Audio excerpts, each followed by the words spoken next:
All right, welcome back, guys. David at Diecast Media Network. We're going to look at some new stuff from Greenlight. We're going to start with this Fire and Rescue series.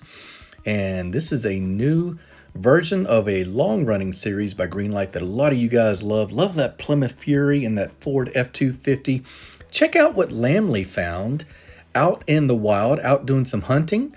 Wanted to make you guys aware of this vintage set from Hot Wheels and the shippers that have them exclusively. That's pretty cool.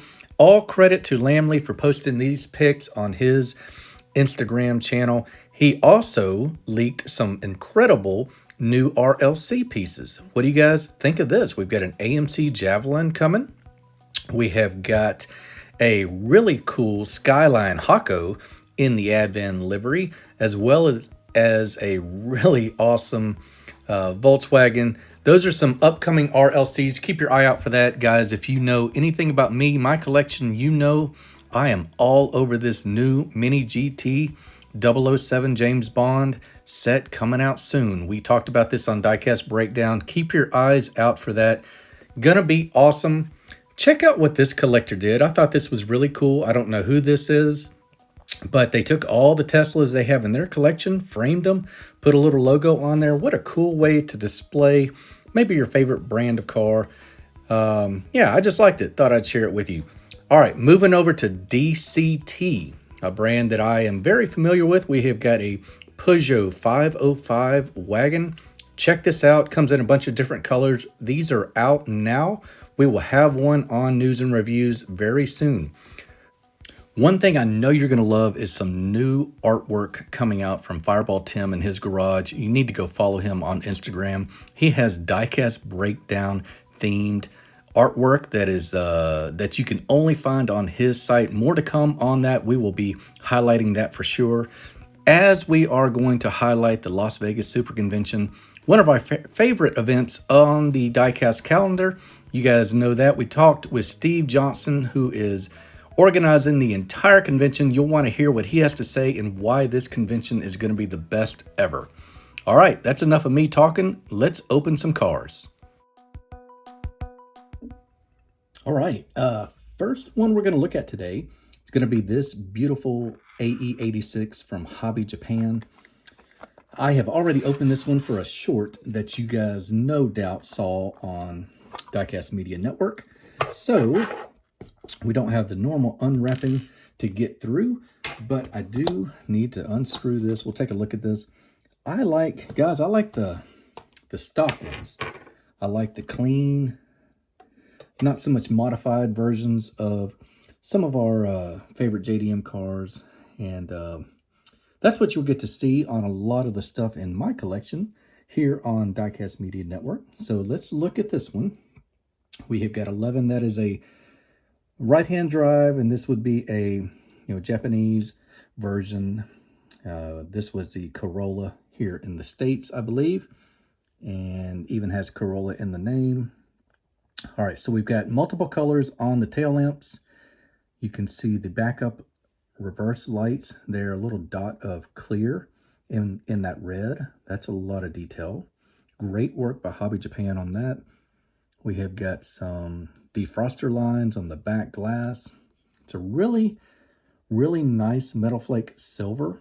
Very fine flake, not clumpy, doesn't look like glitter.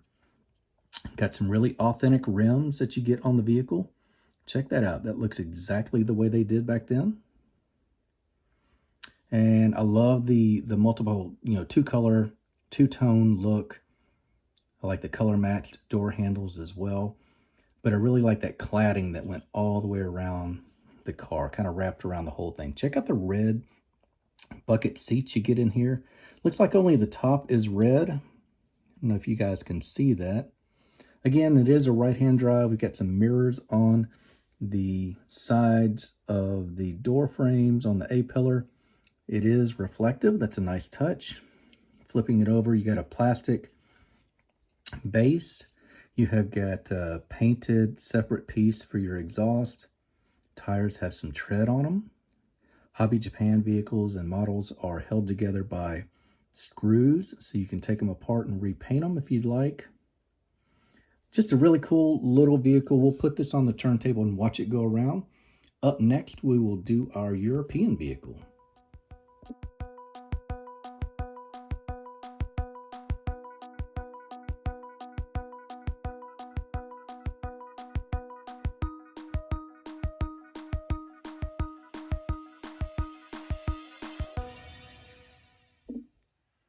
Guys, I have been waiting for this one for a while. As soon as I heard this was coming out, it got moved to the front of the line on my online shopping cart. This is the MiniGT Porsche 911 1964 in Irish green. Glenn and his team starting to do more of these classic 60s and 70s sports cars. Look for more American stuff too. So right off the bat, color is phenomenal. Look at it contrast against my skin.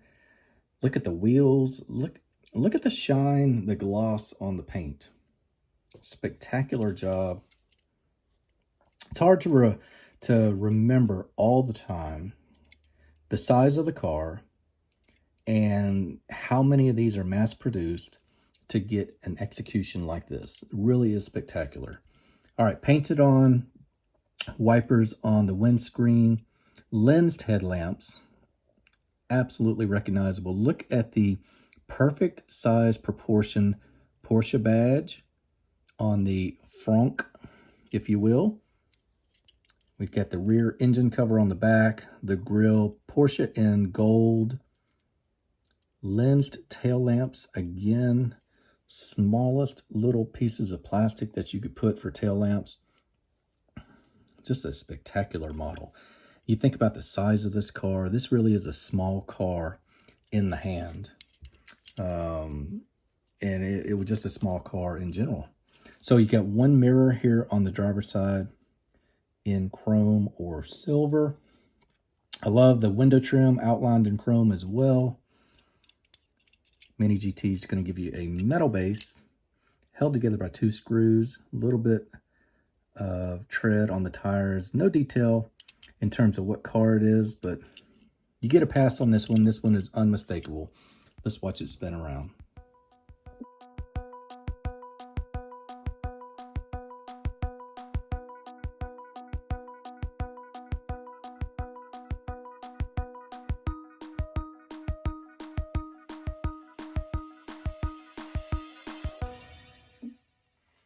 Almost a crime to bring this big old American behemoth in after a 11 AE86 and a Porsche 911. We are going to look at a Greenlight 1979 Ford LTD wagon. This one's got some accessories. I'm not the biggest fan of accessories. Some of you guys are. Some of you guys display your vehicles in dioramas, and that's cool. I don't. So we will look at the accessories a bit. Not gonna spend a whole lot of time on them. So this car is made to accessorize, and you need to know that it does come with holes on the top. They have a nice luggage rack in chrome on here for us. They have some white walls, beautiful old school logo on the center cap of the hubcap. White walls, tread on the tires. 2018 casting by Greenlight. Love how Greenlight puts the information about the car on the base. And let's see, we've got some wood paneling here on the sides. You've got the back where, okay, I don't have any glass here on the back. I wonder if that is a defect from the plant. That's interesting. And the glass here is all clouded, almost like some fumes from the glue left residue on the glass pieces. Windshield looks a little better, still a little foggy. Nice chrome grille, painted headlamps on those, paint for your indicator lights underneath the headlamps, a nice chrome bumper. That's exactly what it looked like back then. Yeah, We'll put it on the turntable, watch it go around. I'll come right back with the accessories on it so you can see what that looks like, and then we will spin it around. Okay, we have got the camper tent top on and the ladder. It's all pretty loose, and if that is something you like, then it does go together like this. I hope you've enjoyed looking at these 3 models and getting some previews of some really cool stuff we have coming out in diecast in 1/64 scale. This is David at Diecast Media Network. I will see you guys on the next episode.